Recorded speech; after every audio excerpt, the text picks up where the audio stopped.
faut d'abord bien comprendre que l'Eucharistie est une réalité. Une réalité, c'est quelque chose qui existe en dehors de nous. Si je suis là pour le voir, tant mieux. Si je ne suis pas là pour le voir, c'est comme ça quand même.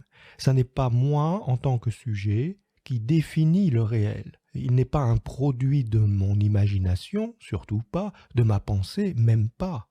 Donc l'Eucharistie est une réalité. Peu importe ce qu'on en dit, peu importe ce qu'on en pense, elle est ce qu'elle est. Or, qu'est-elle ? Dieu est là, Dieu, vraiment Dieu, présent. Il ne faut pas s'étonner que Dieu soit présent, il a toujours été présent. Depuis la création du monde, Dieu est présent au monde. Mais en instituant le sacrement de l'Eucharistie, il inaugure une présence différente, spéciale. Il est présent en tant qu'homme. Finalement, on peut dire que l'Eucharistie a commencé dans le sein de la Vierge Marie. Sans elle, il n'y aurait pas Jésus. Et sans Jésus, il n'y a pas de réalité de l'Eucharistie. L'Eucharistie, c'est Jésus-Christ. La foi nous dit que le Christ, vrai Dieu et vrai homme, est présent sur la terre comme il est présent au ciel. Et que depuis l'Ascension, il est présent sur la terre, dans les tabernacles, sur les autels, en tant qu'être humain, vivant, en tant que Dieu, ayant assumé la nature humaine. C'est le même Jésus, absolument le même que celui qui est né de la Vierge Marie, que celui qui a marché sur les routes de Galilée, que celui qui reviendra au dernier jour pour le jugement dernier, qui est là, présent sur la terre. C'est la réalité.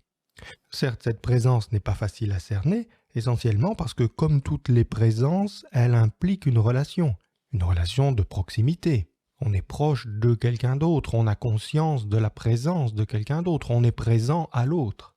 Dire que Christ est là, sur l'autel, ça veut dire qu'il est pleinement présent à nous, qu'il est pleinement conscient de nous, évidemment, mais indépendamment du fait que nous pensions à lui ou pas. La réalité de l'Eucharistie ne dépend pas de notre conscience de la présence réelle. Mais il reste que nous avons à nous rendre présents à cette présence. Nous devons rendre sa présence réelle pour nous, non pas réelle en soi, mais nous avons à répondre au mystère de cette alliance en rendant le Christ présent spirituellement à nous. Pour que la grâce de l'Eucharistie vienne à nous, il faut que nous fassions notre part du chemin, que nous nous rendions présents à la présence. Donc vous voyez bien la différence. C'est pas le fait que nous pensions à lui, que nous ayons foi en lui, que nous disions Christ est présent, qui le rend présent. Il est présent. Mais il nous revient de répondre à cette présence en nous ouvrant à sa présence. Et c'est ainsi qu'on grandit dans la dévotion eucharistique.